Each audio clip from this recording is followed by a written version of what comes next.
Nós teremos, na sequência, a palestra que fala sobre o tema ESG.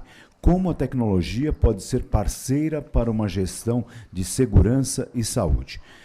Convidamos, então, para esta apresentação, o nosso palestrante, o CEO da Inova Trends Innovation Ecosystem, Luiz Rasquilha.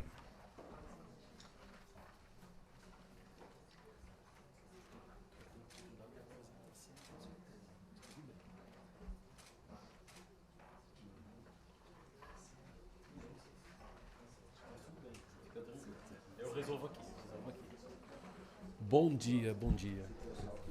Posso dar isso aqui? Deixa eu ver se a coisa funciona aqui deste lado. Pronto. Esperar ali.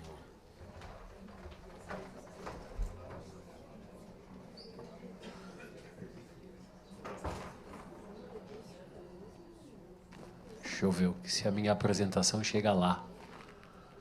Já vai. Bom dia. Enquanto a gente se organiza aqui. Uma foto. Minha avó ficaria orgulhosa.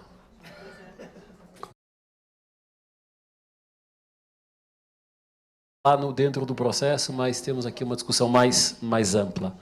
Acho que agora vai, deixa eu ver se está indo. Perfeito. Bom, gente, bom dia, oficialmente agora. Vamos tentar recuperar um pouquinho do tempo perdido, embora o alinhamento que a gente fez aqui, eu, a Catiana e o time do SESI, foi muito mais trazer uma provocação e uma visão futura do que deixar mais perguntas do que respostas. Tá? Então, acho que a provocação tem um pouquinho a ver com isso. Me apresentando, sou Luiz Rasquilha, sou o CEO da Inova.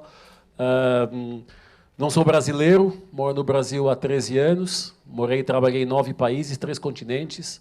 Cheguei aqui para ficar 2 anos, vamos com 13, uma expectativa de continuar. Eu adoro esta sala, nós fazemos aulas da Inova nesta sala, nosso programa de conselheiros roda nesta sala, então me sinto bastante em casa. Ali está o meu filho, que é o palestrante TED mais novo da história, foi para o palco com 6 meses, dormiu no meio da apresentação, espero que isso não aconteça aqui com a gente, se fosse depois do almoço era pior, talvez, mas agora no almoço ainda menos mal. E além de ser da Inova, sou professor da Dom Cabral, do Einstein. No Einstein passa pela minha mão os cenários da saúde, matéria de MBA, de algumas pós, sobre o que é o cenário futuro da saúde. E sou conselheiro da Mercur, lá no Rio Grande do Sul, onde a gente discute muito também esta questão de mobilidade, saúde como base. Eu vou pular a parte chata da minha formação, da experiência, não acho que seja relevante. Tá? Então, deixa eu me apresentar com outras características. Ali está o meu filho no palco com 3 anos, vocês veem que não controla do mesmo jeito. Eu estava preparando ele para palestrante, mas ainda não deu, ainda não consegui começar a preparar o ROI, o retorno de investimento sobre filho. Quem é pai e mãe aqui sabe do que eu estou falando. Todo mês o investimento é forte e a gente espera ter esse retorno em algum momento. Como é que eu me apresento? Bom, primeiro com o meu Instagram. Meu Instagram, até março de 2020, era basicamente prato de comida. Tudo que eu comia eu postava. Foi a forma que eu encontrei de tranquilizar a minha mãe. Também, a partir de 2020, março de 2020, comecei a colocar memes. A maioria dos posts, acabei de que eu estava aqui escutando a apresentação e fui colocando 3 ou 4 que eu fui recebendo. A curiosidade é que a maioria dos memes é a minha mãe que me envia. Então, tem dias que eu não posso postar o que ela manda, ela fica meio irritada comigo, manda WhatsApp. Como assim você não posta? Mãe, não posso postar tudo. Tenho muitos seguidores no Instagram, tenho muito mais no LinkedIn, não dá. Então, vamos fazendo a jornada. E me apresento com as minhas coleções. Eu faço questão de tênis. Eu tenho mais tênis que minha esposa tem sapato, o que nos casais é raro. Nos casais elas ganham sapato, tênis, sandália com alguma vantagem. Comigo lá em casa é diferente. Faço questão de relógio de Hot Wheels. E nos Hot Wheels há uma curiosidade. Eu tenho a minha coleção, o meu filho tem a dele. Então, cada um com a sua coleção, não tem misturas. A do Guilherme, com 7 anos, anda perdido lá para tudo quanto é lugar. As minhas estão guardadinhas, em exposição, enfim, a coisa vai. E o slide, enfim, eu estou super à disposição, tá? O time, temos trabalhado SESI, a gente tem feito um trabalho muito bacana. Eu vou falar um pouquinho dele, dar um ligeiro spoiler ao longo da minha apresentação.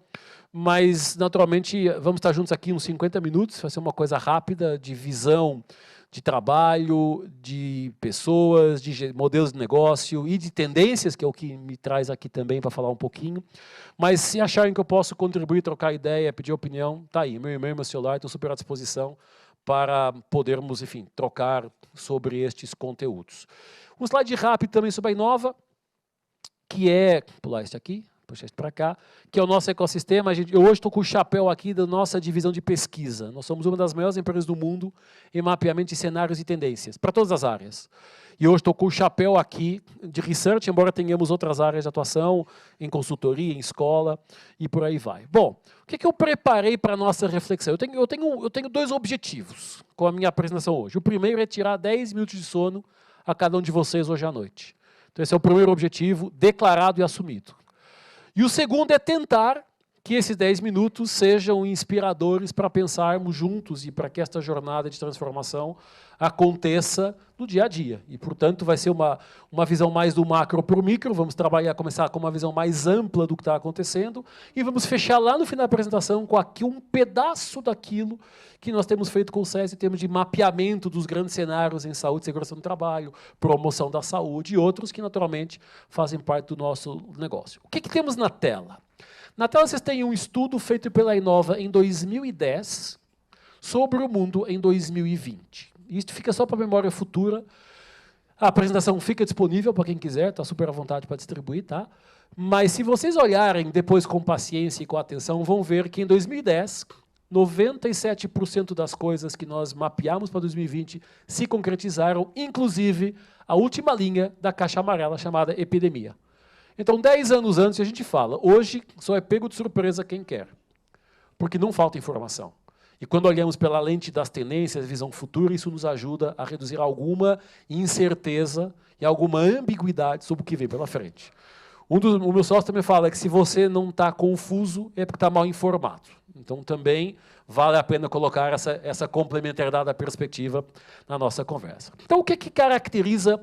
Que mundo é este que tem sido caracterizado nos últimos anos e que nos aponta algumas coisas para o futuro? Bom, se olharmos por décadas, até para dar grandes linhas de pensamento, a última década do século passado foi a década pautada por qualidade e produtividade. Não que isso hoje não seja relevante, continua sendo, mas já não chega. A primeira década deste século, falamos sobre conectividade, a quantidade de o que isso mudou nas nossas vidas, com as coisas boas e menos boas que isso trouxe, mas, de fato, as nossas vidas conectadas se transformaram. A década passada introduziu o tema da transformação digital em todas as áreas, e que eu falei muito mais transformação do que digital, tem muito mais a ver com comportamento, com relacionamento e com o uso da tecnologia para potenciar aquilo que é o nosso dia a dia, e esta década, aqui com um palavrão, daqui a pouco eu vou falar dele, sobre a década da ambidestria. A capacidade que eu preciso ter de cuidar do negócio atual e hoje, e ao mesmo tempo preparar o negócio para o futuro. Seja isso 3 anos ou 30. E aí depende de cada um, naturalmente, de cada um de nós. Quando o Stephen Hawking, há 23 anos atrás, disse que este século era o século da complexidade, ninguém levou a sério. Porque vamos lá, 99 para 2000, estou aqui na fatia dos mais velhos da sala, a gente lembra que a grande dor, a grande ansiedade de 99 para 2000 era o bug do milênio. Se aquilo virava, não, quando virasse, não virasse, os softwares zeravam ou não zeravam. E havia ali dificuldades, instalar o Office no computador com 12 disquetes, trocar o CD de música no carro, com o carro em movimento, com o porta-CDs debaixo do banco da frente, tinha que tirar ali o CD específico dos 24 que cabiam em 12. Aquelas coisas que a gente sabia, pegar a VHS na locadora e entregar fora de prazo não rebobinado. Então, vamos lá, as complexidades do mundo eram muito menores que aquelas que temos hoje para viver. E o momento que o mundo vive, este contexto, e por isso talvez a provocação de trazer tendências, visão futura, e toda este convite à reflexão, tem muito a ver com uma frase do Chambers, que diz, e para mim é o melhor conceito da gestão do momento, ele diz, nós não competimos com empresas, nós competimos contra transições de mercado. Nós estamos no epicentro da maior transformação da história da humanidade. Não tem na história, quem gosta de história, eu sou mais de futuro, mas quem gosta de história, eu desafio a encontrar o momento documentado na história que seja tão transformador como aquele que nós estamos vivendo hoje. Só que nós talvez não nos apercebemos tanto porque nós estamos no meio dele. E, portanto, é sobrevivência, é correr, é pedalar, é nadar, é botar a cabeça de fora para tentar tocar as nossas operações, nossas vidas dentro do contexto. Mas se nos distanciarmos da realidade e olharmos para ela, não tem na história, 4.000 anos de história mais ou menos documentados, um momento tão transformador como aquele que nós estamos vivendo e que não é deste ano. Tá? Começou lá em 2007 com a chegada do smartphone e teve picos de aceleração nos últimos 2, 3 anos. Então, o que isso significa? Que nós estamos vivendo uma mudança de contexto. O que é uma mudança de contexto?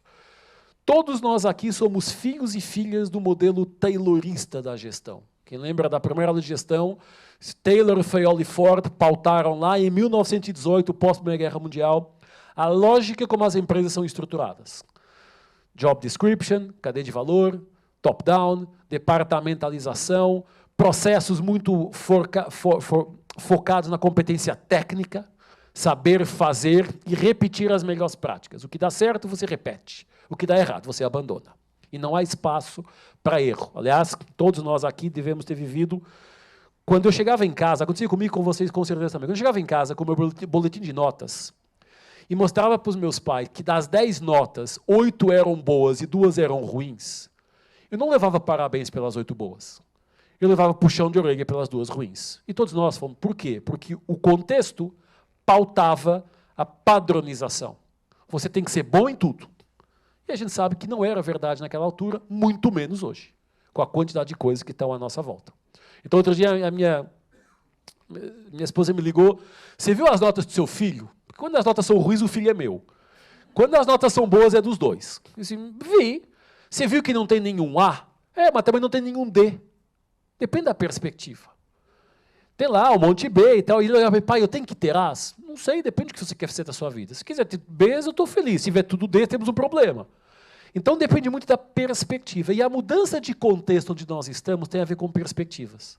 As empresas até agora têm sido apaixonadas por aquilo que elas vendem. Só que não chega mais. Porque precisamos ser apaixonados também pelo contexto onde nós estamos inseridos, que é um contexto mais digital, que é um contexto mais rápido, que é um contexto com muito mais gente, com muito mais conteúdo disponível, à distância de um clique, tanto que o Kaku fala que estamos digitalizando as cadeias de valor. Está tudo à distância de um clique, e isso entronca numa frase, para mim, também sensacional, do Anderson, que diz, não vivemos uma era de mudanças, vivemos uma mudança de era. Nós estamos virando uma página na história da gestão, que é o que nos junta aqui, naturalmente, e ela tem que ser discutida e reescrita. Então, eu tenho 3 grandes capítulos, 4 grandes capítulos para discutir aqui. Futuro do trabalho, futuro dos negócios, da gestão e a visão de futuro com grandes linhas de tendências e muito mais para dividir com vocês fontes onde podemos ir buscar informação do que, naturalmente, gastaria a tarde inteira para explicar todas as trends que eu trouxe aqui, mas, naturalmente, com uma linha ali sobre saúde, saúde e bem-estar, como nós chamamos, e depois fechando com um spoilerzinho de grandes cenários e de grandes tendências que a gente tem discutindo com o SESI, que tem apoiando o trabalho que está sendo feito e que vem aí pela frente. Não vou falar mais, senão a Catarina puxa a minha orelha do que vem pela frente. Bom, falando de trabalho. Trabalho taylorista. Antes da pandemia já se falava em transformações dos modelos de trabalho, a pandemia só acelerou esta conversa e só fez com que a gente precisasse encontrar novas formas de cuidar dos nossos negócios. E aqui, mais uma vez, em macro, cada um de nós vai fazer as suas conexões e fazer a ligação ao seu negócio, à sua empresa. E, portanto, quando olhamos para esta conversa, a gente começa a ver muito mais, até por força da tecnologia, da conectividade digital, a ver muito mais a cultura do empoderamento, da liberdade, da pessoa decidir ou definir o que quer ou não quer fazer, das escolhas, versus uma cultura taylorista de que todo mundo faz a mesma coisa das 8 da manhã às 6 da tarde, de segunda a sexta. E essa mudança vinha sendo pautada, talvez pelas startups, mas no pós-pandemia passou a fazer parte do roadmap da agenda da gestão. Ouvimos há pouco aqui algumas contribuições, eu estava ali escondidinho, mas estava atento. Então, há basicamente 3 aspectos que nós temos, e como é que isso conecta com a saúde, com a segurança, com as pessoas. Porque CNPJ é o somatório dos CPFs. As empresas são pessoas, portanto, tudo tem a ver com pessoas, no limite. Por muita tecnologia que eu tenho, eu só de ver pessoas que saibam fazer o que com a tecnologia. A tecnologia só por si não faz nada porque ela é meio, ela não é fim. Então, há 3 coisas importantes. A primeira, o trabalho em si, o que ele significa, o que ele é, o que ele entrega. Quem o faz, e se é uma geração mais velha ou mais nova, uma pessoa com uma origem A ou B, com uma experiência A ou B, e como ele é realizado. Ricardo Basaglia, que é o headhunter mais seguido no mundo digital, ele foi meu aluno, amigo pessoal, ele fala, o problema de contratar profissionais é a pessoa que vem junto. Porque a gente às vezes esquece que junto a um currículo da formação, do mestrado, do doutorado, da experiência, tem uma pessoa que teve noites boas, noites ruins, que tem problema em casa que não tem, que tem uma dor que não tem, que está de bom humor ou de mau humor. Então, uma frase que eu carrego muito comigo, e sempre que eu falo destas coisas, eu gosto de colocá-la. Às vezes temos que dar mais atenção à pessoa do que aquilo que ela tem lá, dizendo que já fez ou não fez, até porque eu tenho uma frase que a gente usa muito na Inova, que é o que me trouxe até aqui não me leva para o futuro. Então, foi, beleza, mas não é em cima do que foi que eu vou projetar o que vem pela frente. Então, há vários pilares e naturalmente, perspectivas, como eu falava há pouco. A perspectiva do cliente é uma, a perspectiva do nosso time que trabalha é outra, e muitas vezes a perspectiva da própria empresa, e aqui entendamos empresa como acionista, como conselho, às vezes é outra, e elas às vezes não são convergentes, e aí começa o problema.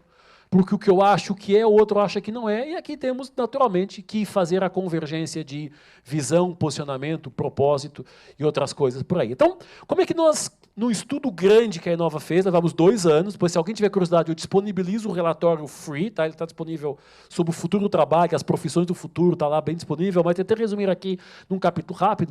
Quais são os grandes temas das características do trabalho do futuro? O primeiro é ele cada vez mais ser automático, ou seja, no sentido de tudo que é mera repetição tende a ser substituído. E se nós até agora temos sido treinados para saber fazer, e veja que a educação toda ela vem no modelo taylorista de saber fazer, o desafio agora é passar a saber pensar. Porque a execução, pela execução simples, a máquina vai fazer mais rápido, mais barato, sem erro do que nós. E se encher o saco, eu desligo a máquina. Se a pessoa não se comportar, eu não desligo a pessoa. Então, tem vantagens em automatizar algumas funções. Não é acabou com o trabalho, agora, não, nada disso. Mas tem vantagens bastante interessantes. Digital e conectado, não tem conversa. Dados, dados, dados, sensores, e a partir de 2026 se prevê, aqui começam algumas provocações, que o primeiro smartphone implantado seja vendido no mercado. Ou seja, eu não sei nem como é que você baixa o aplicativo e carrega o smartphone, mas todos nós aqui vamos ter chips implantados de comunicação. Nós fizemos um projeto para uma empresa no Brasil há uns 4 anos, onde tínhamos no roadmap de estratégia várias coisas, uma delas era colocar chips implantados nos colaboradores. Eu ia sendo preso pelo Ministério Público do Trabalho quando fiz a reunião com eles. Porque você quer fazer o quê? Se eu quero colocar chips, linha de produção, chão de fábrica, eu quero colocar chips para monitorar a saúde das pessoas, para evitar acidente, para evitar burnout, e do outro lado o cara não entendia o que eu estava falando. Porque na cabeça dele eu estava enfiando um chip na pessoa para monitorar a vida inteira dela. Então, vamos ser confrontados cada vez mais com soluções dessas. A tecnologia já existe. A regulamentação ainda não, e a ética, e tudo isso ainda está em início de belas discussões que vamos ter pela frente. Mas, tecnologicamente, eu posso colocar um chip de monitoramento de saúde em qualquer pessoa, em qualquer lugar do mundo, agora com tudo o que significa, em termos até do modelo mental do qual nós vimos. Inteligente, se dados, nós estamos na era da informação. E eu diria, não é a era da informação. Informação todo mundo tem. O desafio é o que eu faço com ela. Então, é a era do conhecimento. Eu tenho que ter a coleta de dados que gerem informação, que me permitam ser articulados para eu ter conhecimento e, com isso, antecipar demandas, antecipar problemas, riscos e outras coisas que podem vir pela frente. Flexível, fala em híbrido, o que for, mas, sem dúvida, a flexibilidade. O modelo taylorista era o modelo rígido, o modelo pós-taylorista é o modelo flexível, com toda a adaptação que temos que fazer como líderes, como reguladores, como empresários, como tudo que temos que trazer para a nossa discussão. É sustentável, naturalmente, mais gente no mundo durando mais tempo. Há uma preocupação grande com a questão da sustentabilidade. Aliás, o time lá do MIT, eu escrevo para o MIT, estudei no MIT, mas tem um time no MIT que fala assim, se você não morrer até 2025, vai ser difícil morrer depois disso. Então, segura a onda mais 2 anos, se alimenta, faz esporte e tal, porque parece que pela a evolução da tecnologia, da saúde, da medicina e tal, vamos ter aí mais gente trabalhando até mais tarde na idade, 120 anos, 130, há uma teoria que já aponta para 150 anos de expectativa de vida, então se preparem, não vão aposentar com 65, desculpem a má notícia da manhã antes do almoço, vamos ter que estender a nossa visão um pouquinho mais. E, curiosamente, o eixo principal do futuro do trabalho é a dimensão humana, que é até um paradoxo. no mundo 4.0, conectado, tecnológico, inteligência artificial, ChatGPT, mas, ao mesmo tempo, a gente vê o crescimento do papel humano dentro deste contexto.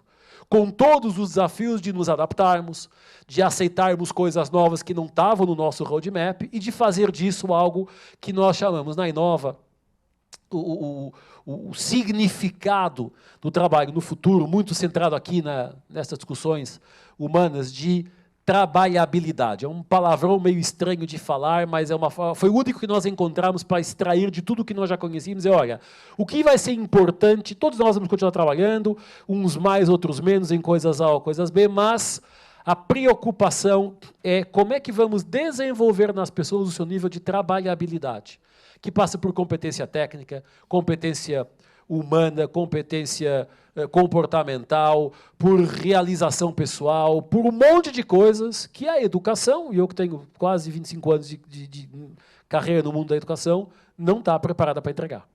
Até hoje, continuamos sem estar preparados como escolas, como universidades, para entregar aquilo que as empresas e que o trabalho no futuro vai precisar. Por exemplo, as escolas no mundo inteiro, exceto a Inova, fogem de matérias de futuro e tendências. Não há. Eu dou aula na Dom Cabral, eu levo para Dom Cabral porque eu estou lá. Mas não há. Eu sempre pergunto, levanta a mão quem teve na sua graduação uma matéria sobre cenários e sobre futuro. Ninguém teve. Porque a educação teima e tende a nos querer puxar, olhar para trás. Como foi? Valeu? Valeu, mas não vale mais. Então a gente tem aqui algumas coisas, cada vez mais, empresas mais flexíveis, mais fluídas, forças de trabalho descentralizadas. Não precisa estar todo mundo no mesmo prédio, no mesmo escritório, na mesma sala. Está na cidade do lado, está no país. Agora começamos a ter pessoas em fusos horários diferentes. Motivação muito centrada em propósito, em relevância, em fazer a diferença. E também lifelong learning e talvez a chave para o futuro seja chamada adaptabilidade. Bom, como é que isso conversa com a nossa realidade? Por um lado, teremos e vemos cada vez mais, já se fala na sociedade 5.0, 2027 é a previsão disso começar a ganhar um pouquinho mais de tração, mas que a 4.0 é o poder da tecnologia e da conectividade.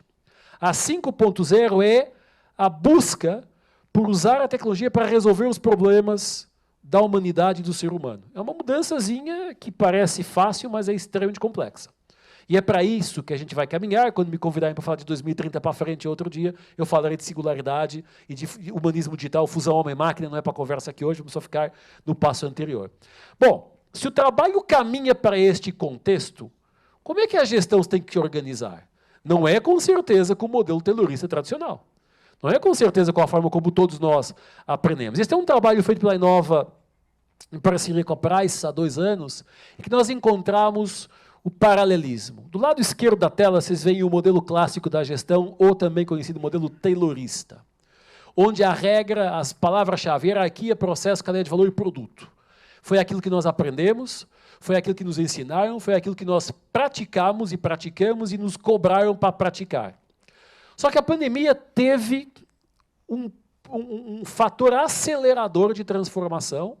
E em 2021, nós identificamos, mapeamos o chamado modelo futuro da gestão, ou seja, o pós-taylorista, e não é então acaba um e usa o outro, não, já falaremos de ambidestria daqui a pouco, mas a prática dos dois é simultânea, não é um ou outro, é um e outro, e por isso que eu falo que a ambidestria quase que toca a esquizofrenia, porque ao mesmo tempo que eu tenho que cuidar do que está rodando, eu tenho que preparar a empresa para o futuro. E do outro lado, propósito, inovação, agilidade, digitalização e cliente são palavras-chave. E olha que interessante, empresas mais ágeis, digitais, menores, startups, que nascem tipicamente num contexto mais ágil, mais digital, e em algum momento vão buscar ao outro lado governança, compliance, regra, procedimento. Nós, que somos empresas talvez mais tayloristas que estamos deste lado, o que é que a gente faz? Startups, hackathons, cultura ágil, digitalização, para tentar incorporar outras realidades. E a discussão é em cima de trazer. Por que isso faz sentido? E se olharmos na evolução, até 2019, de 1918 a 2019, o modelo da gestão era taylorista em 100% das empresas no mundo. O 20 e o 21 não conta. Foi pandêmico, cada um se virou como pôde, e, portanto, não havia ali regra. A regra era sobrevivência, no território da gestão. O 22 em diante nos traz um monte de outras oportunidades. E um monte de coisas estão sendo ainda exploradas. Nós temos um projeto com várias empresas de retorno gradual ao trabalho, em 21, em 22 e tal. E uma dos nossos clientes, o mote da campanha era: se você tem que trabalhar, não venha para a empresa. Que dá um estranhamento. Como assim? E aí o VP da área falava: cara, é o seguinte, se você vem para a empresa trabalhar, para ficar sentado na mesa, com fone de ouvido, fazendo reunião no Zoom, não vem. Não ocupe espaço, não gaste tempo.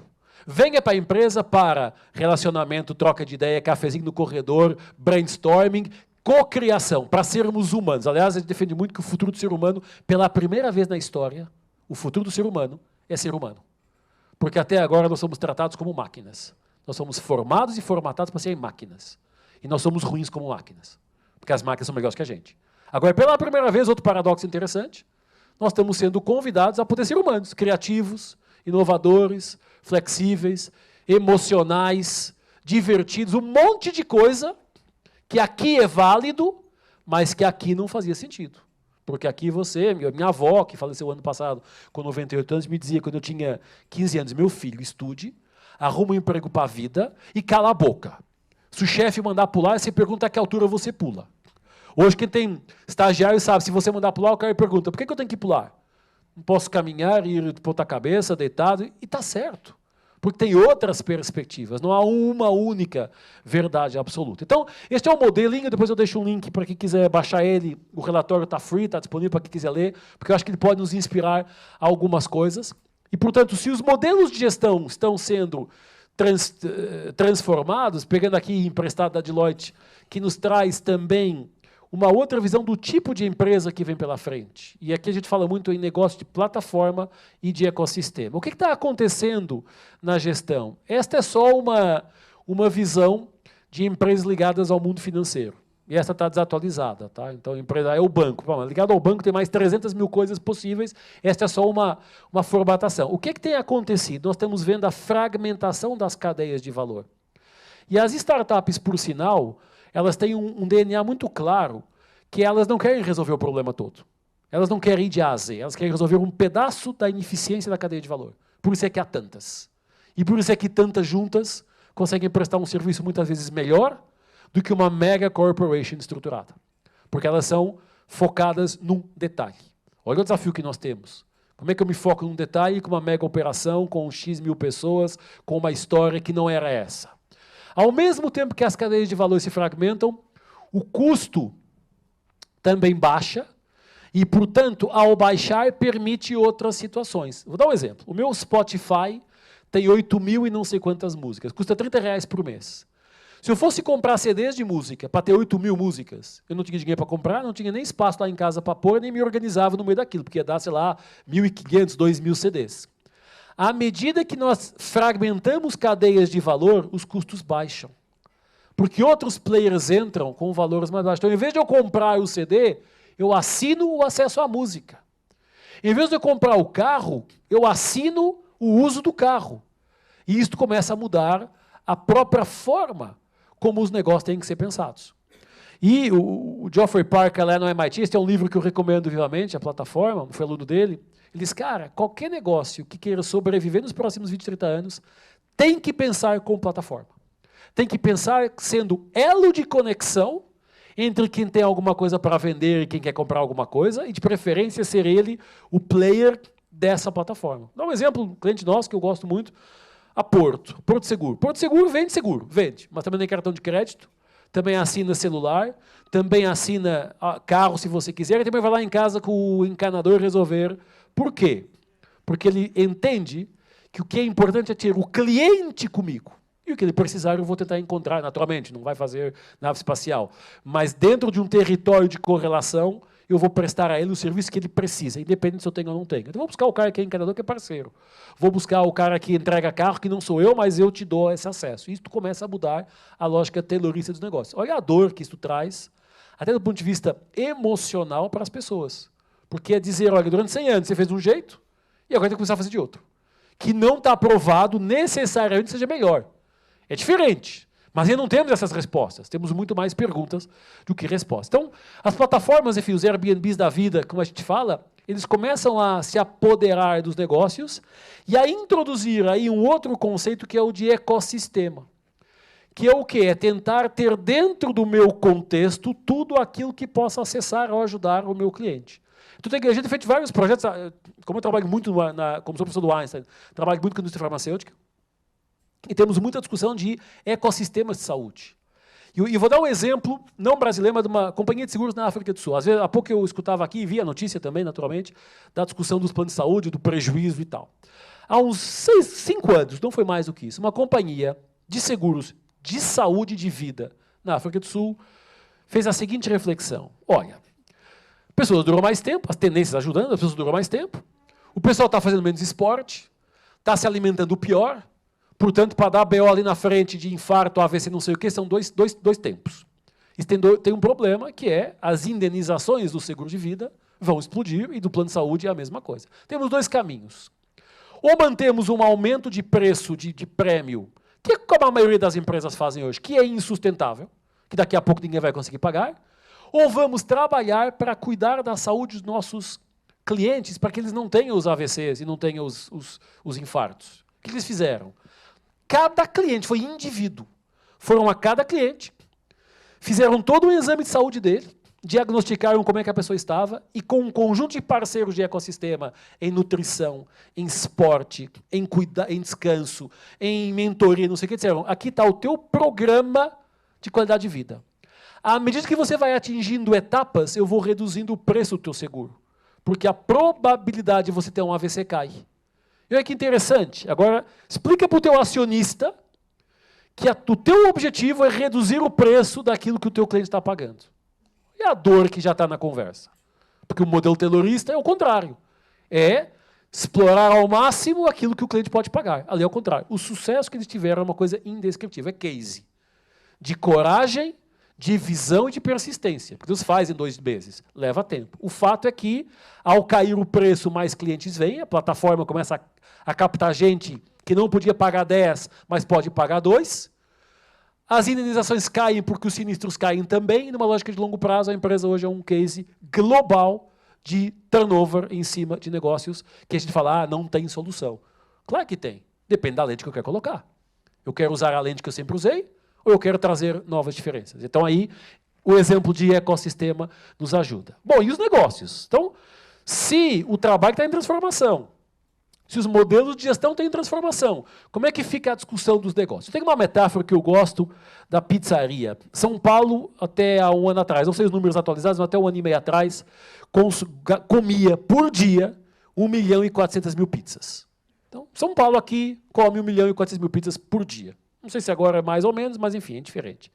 Imagina o dono da pizzaria, ali na Vila Romana, na Lapa onde eu moro, que tem que pensar o seguinte, bom, eu tenho que garantir que às 6 da tarde, ele só entrega delivery, só faz delivery, não tem lá a mesa e tal. Às 6 da tarde, quando eu abro a porta e ligo o computador, eu tenho que garantir várias coisas. A primeira, que o forno está quente já. Que as massas de pizza estão em cima do balcão prontinhas, com uma usabilidade de ingredientes que eu consiga muito rapidamente montar a pizza pepperoni, mussarela, catupiry e jiló. Tem quem goste também. E eu tenho que garantir que o software tem a velocidade do pedido e que o meu motoboy não só tem a moto abastecida, mas tem também a maquininha de cartão com a bateria e com o sinal para receber o pagamento. Isso se chama excelência operacional. Se ele não fizer isso, com mais 300.000 pizzarias que estão no mercado, ele vai perder o negócio dele. Por quê? Porque o cara vai mudar para o cara do lado. Eu pedi a pizza, ela não chegou, chegou fria, o motoboy inclinou na curva e o catupiry se colocou nas costas do frango, que já aconteceu com todos nós aqui, a pizza chega grudada na tampa de cima, ou a pizza virou uma calzone. Então, eu disse, peraí, eu vou pegar outro cara. Então, ao mesmo tempo que ele tem que garantir que sim, eu preciso fazer a excelência operacional, que é o pedido de pizza é entregue no tempo certo, da temperatura certa, com a qualidade certa, tem que perguntar, e no futuro, será a pizza que as pessoas vão querer comer? E se não for pizza, o que é que eu preciso começar a pensar hoje, para daqui a 10 anos, ou 5 anos, ou 8 anos, as 100 pizzas que eu vendo por noite, que viram 5 apenas, sejam compensadas com as outras 95 coisas. É o quê? É ingrediente para imprimir pizza em casa em impressora 3D? É bala concentrada de vitamina? É suco natural? Se ele não fizer este pensamento, ele vai ficar fora do mercado muito rapidamente. E essa é a analogia que a gente traz para discutir um tema que saiu de um estudo do INSEAD há 2 anos, que é a ambidestria, como uma das maiores preocupações da gestão moderna. O estudo, não vou entrar no detalhe, mas o estudo basicamente perguntava ao C-Level, 300 C-Levels, quais eram as maiores preocupações para manter a empresa competitiva. Em primeiro lugar, inovação. Em segundo lugar, empresa ágil. Em terceiro lugar, colaboração entre as pessoas. Em quarto lugar, ambidestria. Ou seja, por que ela ganhou tanta relevância nos últimos 2 anos, sendo que é um conceito do início do século?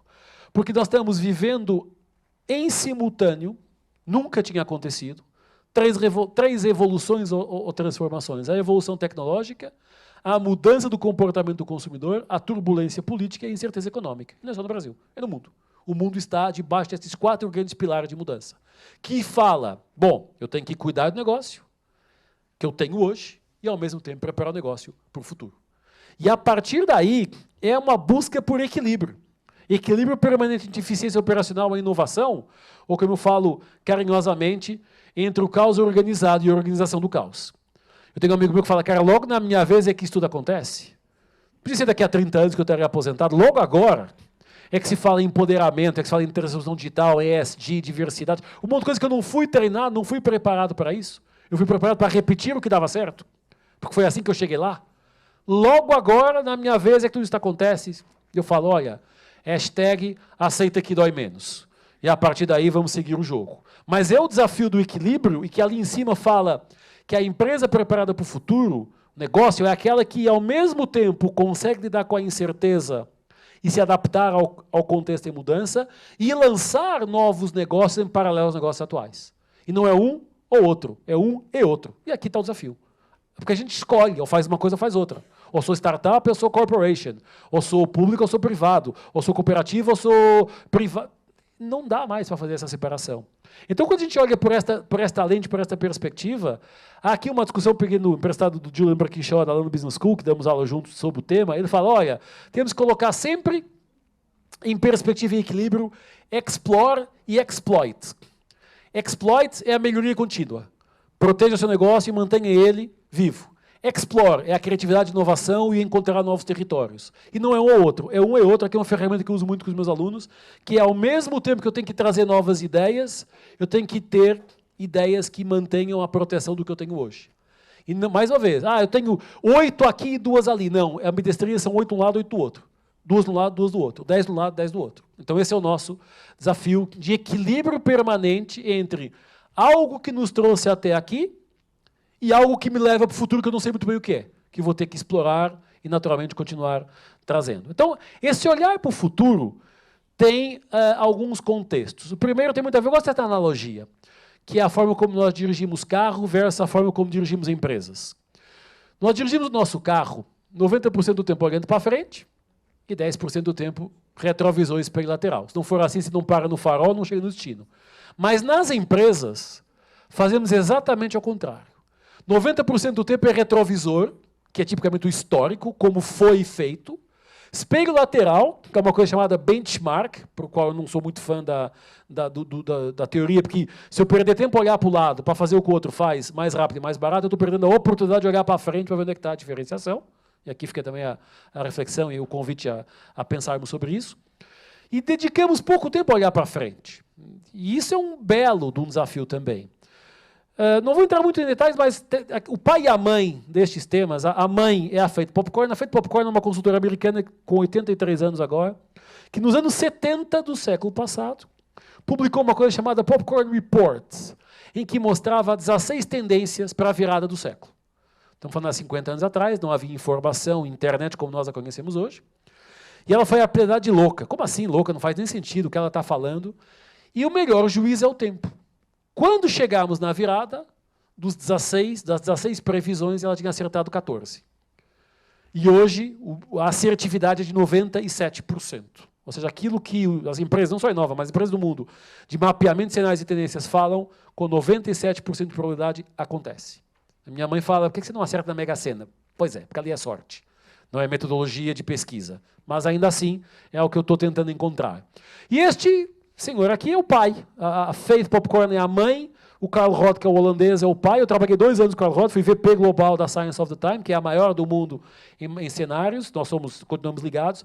Mas o cara falou o seguinte, bom, então a gente precisa encontrar uma padronização de entendimento que nós, na Inova, classificamos de tendência.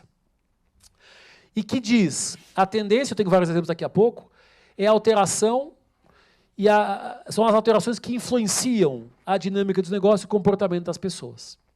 E pode ser em mega tendência, que aponta para 10 anos ou mais longo prazo, por exemplo, envelhecimento. Pode ser comportamental, que é como eu me ajusto em função da mega. Então, se o envelhecimento está acontecendo, deixa eu me cuidar para envelhecer com qualidade. É a de negócio, que diz assim, peraí, então como é que eu vou acomodar numa linha de produção de carros, montadora, pessoas com mais de 55 anos? Tem uma empresa chamada BMW que criou uma linha de produção específica para pessoas com mais de 50 anos, onde a iluminação, a ergonomia, a força, os processos são diferentes do cara de 30, porque a rotina, a repetição é diferente. Isso nos traz, principalmente, para a discussão sobre ideias, o que fazer com isso.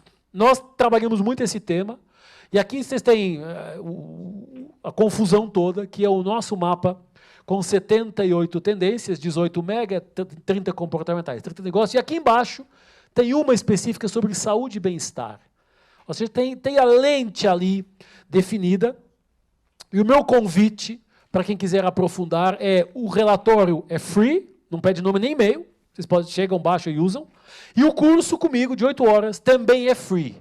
Faltam 10 minutos. Eu chego atrasado e ainda me tiro um tempo, que beleza. Também é free. Portanto, estão super convidados para quem quiser aprofundar, fazer, me aciona e eu faço chegar a informação. Então, o que acontece quando falamos em mega tendências? Olha que interessante, puxar aqui. Em saúde e bem-estar, quando falamos em mega trends, falamos de evolução genética, busca de equilíbrio humanos 2.0. Nós estamos nos ajustando como seres humanos ao contexto que o mundo está vivendo. Quando pensamos em comportamentais, saúde e bem-estar, relax, busca pela felicidade, faça você mesmo e a individualidade, são tendências que temos que levar em consideração. Eu vou andar rápido aqui para chegar lá no SESI que interessa também. Quando falamos em business, falamos em soft skills, segurança psicológica, autenticidade, automação de funções operacionais ou vestíveis e implantáveis, complementando e supervisionando, e muitas vezes traindo dados sobre o que a gente está fazendo. Então, hoje existe informação, eu podia fazer uma apresentação só sobre tendências na saúde, que é o que eu faço lá no Einstein para 2030, mas fica para um outro dia. Mas hoje há informação possível sobre isso. Deixa eu dar alguns exemplos, não da saúde, de como as tendências inspiram negócios. Conhecemos todos o movimento feito há uns anos atrás do canudo de plástico. O canudo de plástico é o vilão da história. E a Tiffany aproveitou isso para lançar um canudo de prata e um canudo de ouro. É só o produto de maior sucesso de vendas na história da companhia. Então, olha que coisa estranha. Eu chegar lá no board e dizer, olha, eu que vendo joia, pulseira, anel, não sei o quê, vou vender canudo. Vamos combinar que o cara não foi aplaudir de pé, com certeza. Levou tempo, persistência, até virar produto. Mas deixa eu mostrar outros exemplos. Imagina o seguinte, sempre com a lente da perspectiva. Entrar no mercado e encontrar morangos numa caixa de quadrada é uma coisa. Entrar no mercado e encontrar morangos da marca I Love You numa caixa em formato de coração é outra totalmente diferente. E eu estou disposto a pagar mais por isso, e se eu colocar o morango do lado de um Shandong, vamos começar a pensar em coisas que não fazemos faz muito tempo com morangos. Ó, já leva aqui a provocação. Este é interessantíssimo para a segurança psicológica. Você está cansado, tira um cochilo. Ostrich Pillow, você enfia a cabeça dentro, as mãos, mais que meia hora, cuidado que a pessoa pode ter morrido, algum cuidado também com isso. Mas já que falamos de segurança, saúde no trabalho, e ambiente do trabalho, é uma forma de deixar a pessoa tranquila, focada, ter um cochilinho, ninguém enche o saco, até porque tudo é open space hoje, não é? Então é fácil interromper a pessoa do lado. Eu tenho aqui um exemplo interessante. Este eu gosto, porque este menino é tão conectado que criou uma calça com teclado incorporado. Eu nunca perguntei onde ele colocou a barra de espaços, mas também não é relevante aqui para a nossa conversa. Comprar um chinelo, ou comprar um chinelo que você rega e nasce grama natural, é um compromisso com a sustentabilidade totalmente diferente. E muito mais confortável. Você tem que aparar a grama, então imagina um vaso no pé. Só que em formato chinelo também tem. Este é uma experiência interessante, a hamburgueria do infarto, Heart Attack Grill, um sabor pelo qual vale a pena morrer a assinatura, duplo marca-passo, triplo marca-passo, quádruplo marca-passo é o nome dos combos. Quem atende meninos e meninas vestidos de enfermeiros e você senta numa cadeira de rodas e veste uma bata de hospital para comer um hambúrguer. Olha o contexto, olha a perspectiva de experience que a marca se ousa correr o risco. Já viram alguns com certeza isso, aqui problema, o equilíbrio é importante, segurança, o pessoal cai, o meu filho com 7 anos sabe andar nessa coisa, eu com 48 não sei mais. Então não tem nem peso para isso. Então, se os nossos executivos passarem a usar mochilas com patinete, cuidado com a segurança. Este é um popular, este aqui. Este eu adoro, porque este é a coragem em extremo máximo. O adubo orgânico chamado bosta em lata. E existe como marca, aliás, o fundador é um cara muito criativo, que diz, eu vou vender, qual é a diferenciação que eu tenho? A narrativa que eu construo, porque o adubo é adubo. Aqui do lado do outro lado é tudo igual. E ele consegue fazer este movimento. Quem nunca precisou de um chinelo, que alguém sempre some no final de semana no churrasco com o abridor de garrafa, já usa ele incorporado. Este é um cliente nosso, Renova Papel Higiênico, empresa portuguesa, que há uns 15 anos atrás fez o seguinte movimento. E se eu passar a vender papel higiênico colorido? Só que o papel higiênico colorido é 4 vezes mais caro que o papel higiênico normal. 4 vezes. A conta é o preço 4 vezes. Eles vendem para 120 países. Case de Harvard. Como transformar um produto funcional, que todos sabemos o que é que fazemos com ele, para uma peça de decoração. Por acaso, não, o preto foi o que deu mais problema, que não confere tão bem como os outros, mas a gente resolveu o problema com uma solução fácil, que é dupla folha, é preto por fora, se vir ao contrário é branco por dentro. Então, continua a ter a função que tem que ter e a decoração que tem que ter. Então, cuidado com a capa... Não é cuidado, levem a capacidade de correr riscos. Naturalmente, riscos controlados, mas que nos permitam extrair novas ideias. Este é o primeiro Snake Spa do mundo. O argumento, ela vai mostrando 5 minutos e agora eu comecei a ficar nervoso. Primeiro Snake Spa do mundo, spa de cobras, que tem o seguinte argumento comercial. Se você relaxar com uma massagem de cobras, não tem estresse que chegue na sua vida. E eu falo, se não morrer de infarto, com certeza também. Então, tem pessoas pensando, está provado que trabalhar com os pés na areia relaxa e dá mais criatividade. Então, alguém inventou, inspirado na caixa de gato, não convém ter gato tiver esta caixa, uma caixa de areia para poder trabalhar com os pés na areia. Eu quase convenci a Leroy Merlin Brasil a vender este produto. Mas depois houve, mais uma vez, a questão cultural barrou esta decisão. Água das Ilhas Fiji, que é engarrafada a 50 metros de profundidade. Água Cloud Juice, na Austrália, que é água da chuva, tratada, engarrafada e vendida. Ou água Bling, cujo rótulo são diamantes Swarovski. E a pessoa depois toma água, destaca o rótulo e pode usar isso para fazer o que ela quiser. Então, reforço o convite para aprofundar esse contexto. Bom, e para os 4 minutos que eu tenho, porque eu não posso explicar mais do que isso, senão a chefe aqui fala que eu não posso falar, vou dar alguns spoilers. O que nós temos feito? O que a gente tem trabalhado neste contexto? Tá? Transformação dos mercados, transformação dos negócios, transformação das profissões, transformação do perfil e da competência das pessoas. A gente tem trabalhado algumas coisas e eu vou colocar aqui algumas tendências. Tá? A gente trabalha pelos vários eixos, mas sem dúvida, em tecnologia, a SST baseada em dados, ela já não é tendência, ela já é real. Naturalmente, cada empresa vai ter que saber o que fazer com isso e como fazer isso, mas não tem muita dúvida. Inteligência artificial, o ChatGPT não é uma inteligência artificial, é um machine learning. É uma coisa rápida de trazer informação, mas não é inteligente ainda. E, portanto, isso é algo que vai crescer nos próximos anos. Gamificação para atendimento, para entender as NRs. Novo processo e meios de produção. Questão da sustentabilidade, está na pauta, o ESG, seja mais S, mais G, mais E, mas está aí, não tem como fugir dela. Quando falamos em política de economia, falamos para novos modelos de negócio, novas NRs, mas também mudança nas relações de trabalho, que deixa de ser apenas taylorista para ter um conjunto amplo de outras possibilidades. Maior participação do time de forma colaborativa em decisões estratégicas. Adaptação para funcionários de idade mais avançada, porque eu sou com 60, tem 70, tem 80, tem 90, e temos 5 gerações, 6 gerações trabalhando juntas na mesma empresa, o Baby Boomer, que está há 40 anos na empresa, e o Y Alpha, que chegou agora, que tem 16 anos e é jovem aprendiz. Como é que a gente acomoda toda esta galera? Muito de soluções de saúde mental, segurança psicológica, vestíveis, que monitoram ansiedade, que monitoram concentração, que monitoram cansaço, para evitar e antecipar, antes que dê problema, parar 2 metros antes da conversa. E também, segurança no trabalho muito presente em plataformas, em todas as atividades e negócio de plataforma. E aqui só para dar uma visão rapidinha, tá, de como a gente está trabalhando e quais os cenários que suportam a conversa. E aqui eu tinha mais 3 horas para falar, mas o almoço está chegando e eu tenho que ir embora. Mas se olharmos aqui, está disponível na apresentação, esta parte pública que a gente pode divulgar, mas vocês veem que já está mapeado em saúde e segurança do trabalho a quantidade de coisas que vão, com 97% de certeza, acontecer no período 22 para 26. E as que já estão mapeadas no período de 27 e 31, com 97% de certeza que vão acontecer. E de 32 em diante, a viagem é um pouquinho mais além. Aqui falamos de saúde, segurança no trabalho, um conjunto muito amplo, pegar 2 ou 3 como exemplo. O Direct to Consumer Healthcare. Eu lembro, quando eu falava no Einstein de telemedicina, até 2019, os meus alunos mudavam a posição na cadeira. Luiz, não pode, porque a regulamentação... Sabe o que estamos falando? A pandemia veio, agora... Plano de saúde que se preze no aplicativo tem lá uma teleconsulta. E isto foi em 3 anos, não foi em 30. Então, isto começa a andar mais rápido. Vou pegar aqui a questão de trabalho flexível. A pessoa trabalha em qualquer lugar, trabalha em horários diferentes. Como é que se acomoda dentro das políticas de proteção, de segurança, por aí vai? Aqui temos em promoção da saúde.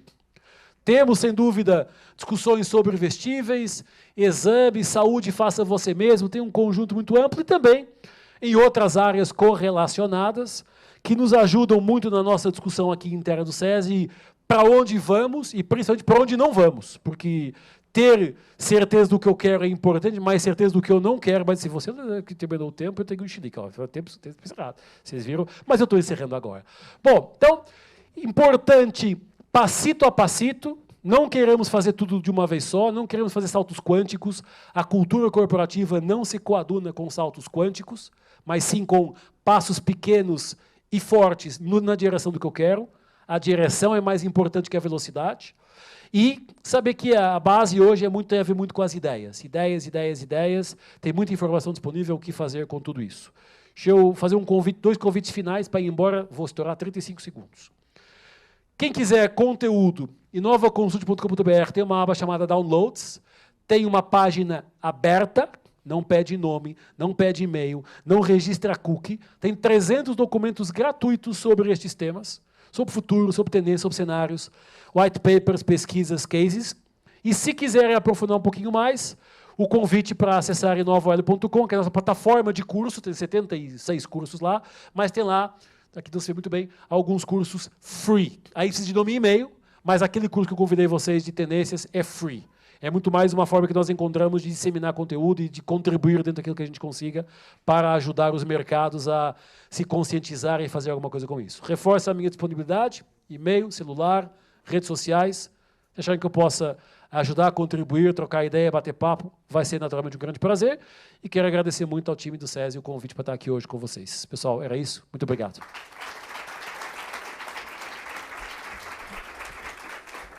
Os nossos agradecimentos ao Luiz Rasquilha pela excelente apresentação.